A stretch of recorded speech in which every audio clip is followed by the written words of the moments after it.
this is CO Smooth and you're listening to the King's Quarters. How does it feel performing next to actual physical live instruments that you've been emceeing over the samples for so many years, to be actually right next to them?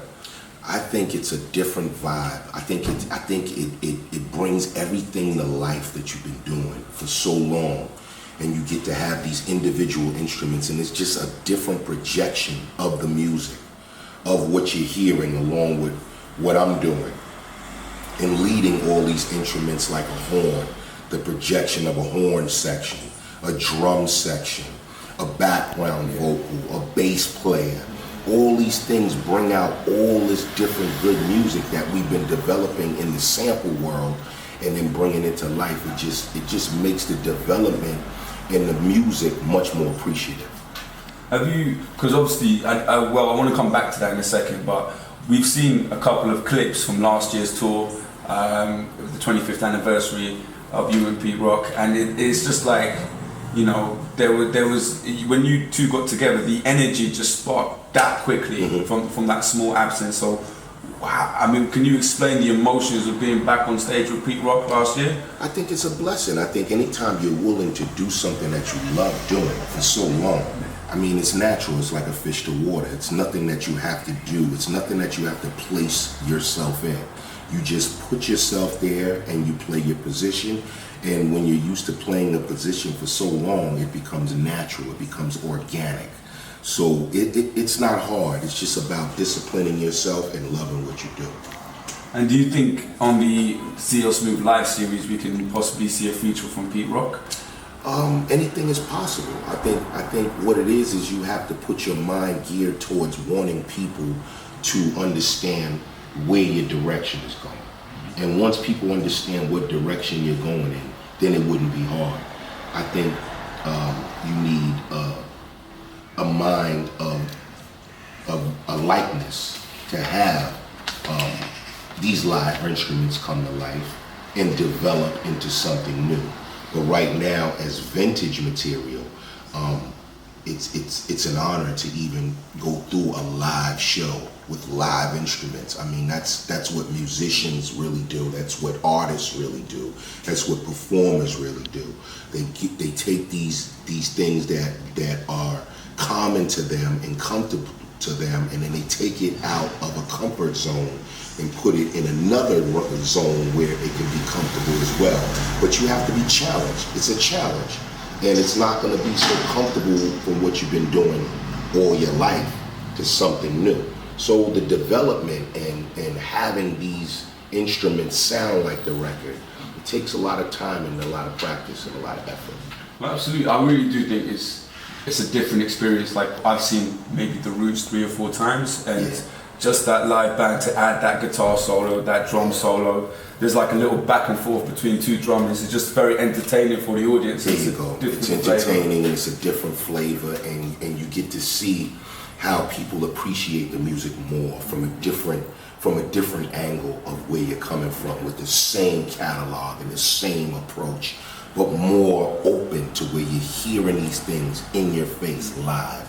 It's a greater appreciation, a different animal totally. It's almost like you're paying homage, right? You right. For the samples and the sounds that gave you so much creativity. Right. And you just... and you get to open up all these valves and let them breathe. Exactly, and let them open them up, and the more you open them up, they just start breathing and they start pushing out all this natural vibe of energy that you've always kept into a sample.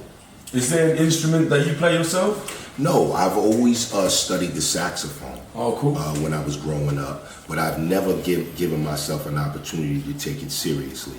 But what I did take seriously was my writing, was my developing of storytelling and developing of expressing myself through creativity of writing music and writing poetry. So, I mean, CL Smooth has such a distinctive sound. It's given birth to so much sound in New York and in hip-hop in general. Yeah. Right?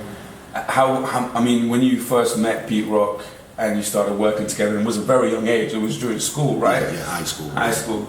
I mean, is it a bit of both? You had your style already kind of because a lot of rappers, they spend a lot of time in front of the pad, they write their stories, but they haven't really worked on the delivery and how they want to project themselves on these beats. Was that a lot of help and influence from Pete Rock to get your sound crafted to the tune you like, or did you have that ready before you even made it? I think that all comes with development together. We develop together. I think, going into making the music, we didn't have any equipment, so we would use pause buttons. We would just keep pausing and looping the pause over and over and over and over again. So that's the development of what you're trying to do. And as the development went on from that to the studio, to Heavy D and the boys, to Eddie F in the studio, and watching them work and watching them perform, this developed a growth period.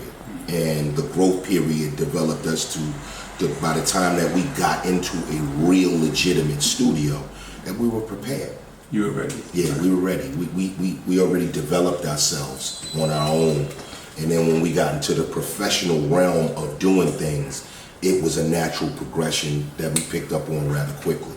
See, I think that's the fundamental. I don't believe it's lost in all cases, but a lot of artists are asked the question, what would you do differently if you were the same age 25 years ago today? Like, because of the digital era, the streaming era, and the social media era.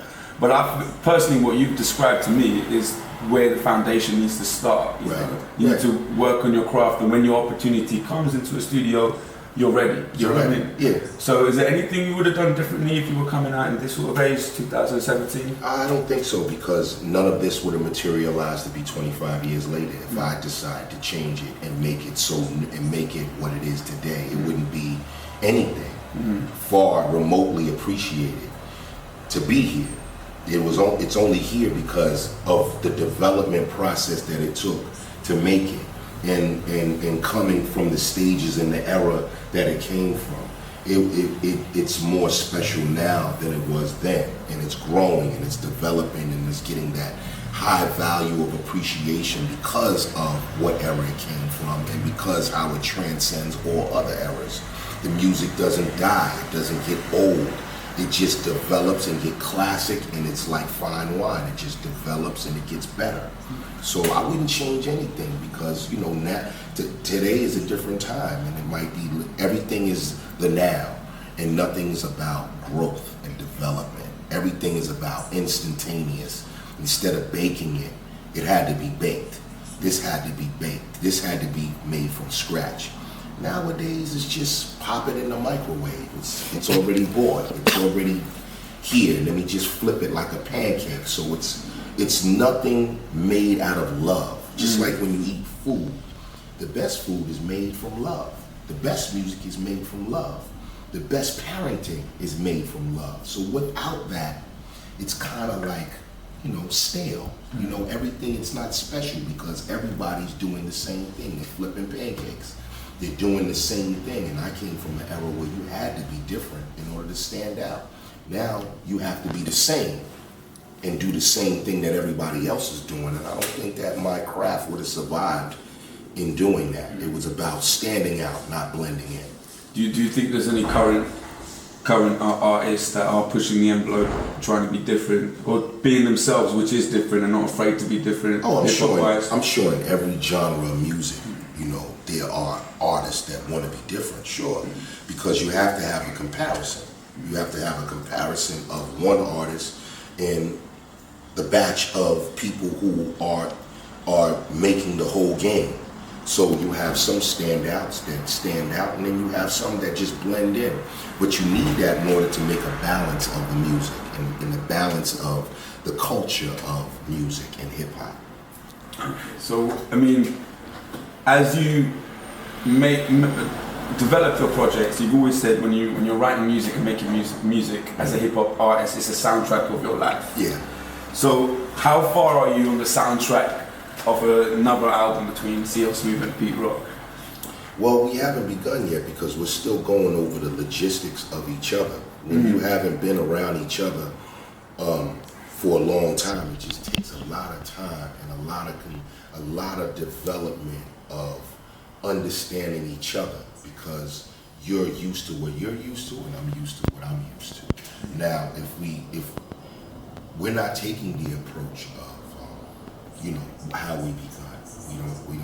We don't have that opportunity to do that. I would love to do that, but we're not approaching it like that. So my thing is to be self-contained, to be more open-minded and more humble, to be able to receive what I need to receive from this group in order to be successful. And without these different certain elements, it doesn't happen for me. It doesn't motivate. I need certain elements: love, understanding, respect, discipline, accountability. All these things play a factor in making music when you come from a catalog like mine. And without these elements, I find it very difficult in order to concentrate, in order to go in the studio, in order to do very simple things that should be effortless. It's like climbing a mountain, you know. So I would like it, you know, where I'm in a position to humble myself, to receive my blessings a certain way. It's very hard for me to do that. It has to be a two-way street. I can do it on my own, but this is a two-way street we're talking about. So it takes a lot of time, it takes a lot of humbleness, and it takes a lot of raw, natural, blessed attitude in the right places, positive attitude to accomplish things. And you can't do it on your own. So, I mean, would you say that a lot of your success is down to the friendship you had with Pete Rock? Because the relationship was probably, you know, you were on each other's vibe and wavelength, and you're just reconstructing that now. Right. And once it clicks, because a lot of things are already clicking already with the performances, it's very evident. Yeah. So once that happens, then the studio might be, the doors are going to open. Right. I think it's just like performing, like you said. That's a good analogy. I think the performance level makes you understand that you can go in the studio and you can create something new. But at the same time, you have to take that same energy, that same positive energy that makes that show, and you have to put it into the studio, you know? I mean, back then it was just us and a selective few of him producing. Now he's producing people I don't even know. He's producing people who don't even have a name. So it's kind of hard for you to concentrate and focus in on me and what I need if you know, after 25 years, you're used to doing something else. You have to bring yourself back to what made this nucleus so special. And that takes a lot of sacrifice. It takes a lot of discipline, like I said, and it takes a lot of humbleness to do that and put yourself and play your position and not play mine. And I play my position and not play yours. And the chemistry of what that does brings people together, or it can separate them. Cool. And just a big, wanted to mention IAmHipHop magazine, because there's a lot of movements in London and obviously around the world and in Europe trying to preserve the culture. Hip-hop back in the day, or exactly what we say on the tin, hip-hop back in the day. We interview artists from your era, the golden era of hip-hop, bring them on the show. And how important do you think these movements are in all different places? The publishing side, the radio side, to preserve the culture so artists can come over and project themselves and give the fans exactly what they want. Well, it's all about a business. And when you take your business seriously, then you're going to give the people what they want. I set out every night like a person that plays, that's a footballer. That's my mentality. Like a basketball player, like a boxer. That's what I go out every night, and that's my mentality. To entertain, to give the people what they want. Don't hold it back. Give them your soul. And every night, if you're doing it every night, then you know what certain level you need to be on. Whether it's publishing or anything like that, that's being a businessman. When it comes to the creativity, that's a different animal. And you have to have a different thinking cap on. It's good to be a businessman. Everybody wants to be a businessman, but at the same time, you have to be a killer in the studio. You have to be a killer on the mic. And this is what it takes for you to be a businessman, for you to get that eye on you, that recognize, that realization of where you are and where you need to develop at. So of course, yes, it's a different day and time now. People are more concerned with who writes what and who produces what, but I'm more concerned on the end result. The end result is the success of the beautiful music, the whole project of beautiful music from start to finish. And after that, then the sky's the limit. Then you can handle your business, you can put on a different thinking cap of business, but you have your foundation set, which is what? The music. I think that's definitely why CL Smooth and Pete Rock work so much. Is first of all that mentality you have comparing yourself to a football player, a boxer, that kind of discipline, big, no excuses, got to be number one, hungry and a killer in the studio. Yeah. And it really takes a lot to do what I'm doing. I mean, when you're doing something at 21 years old, it's easy. You basically felt you're owed this. But when you're doing it and you're pushing that limit of pushing 50 years old, you have to train your body. You have to develop. You have to eat right. You have to put your mind in a position to be successful. And that takes a lot of sacrificing. That takes a lot of sustaining from things that you would normally want to do that you don't do because you want to be successful at your craft. So I can't be eating a bunch of donuts and drinking and doing all this crazy stuff. I have to be training. I have to be getting my rest. My business has to be together. My money has to be right. Everything has to fit according to where it needs to be in order for me to be successful. If anything is out of place, because I'm such a meticulous mind, if anything's out of place, it doesn't feel right and it can't work. If anyone gets anything from that video, that's probably the best advice someone could have to be successful on what you've just said. Normally we end it with 3 generic questions on Hip Hop Back in the Day show. They all come from different crew members from the show. One comes from Drez here, and one comes from me. Another one comes from DJ Rums, who couldn't be here today. So the first question is from DJ Rums. What does CL Smooth? What's the first thing CL Smooth does when he wakes up in the morning? I think once I wake up, I make my bed, make sure there's no wrinkles in it. My pillows are fluffed a certain way and folded, and then I hit the shower, take some time and brush my teeth and make sure everything is flossed and nice and keep my hair right, and then I go and when I'm fully awake and I'm coherent, then I go and roll up something and bake and wake, and it's called wake and bake. Wake and bake, yeah. Cool. I think a lot of people can relate to that. My question is, and this some people have found it tough. If someone tapped you on the shoulder and said you get to listen to one more song, that's it, no more music. One more song. If you can only listen to one more song and that's it, what song would it be? I think it would be Billy Paul's Holy Peace. Okay.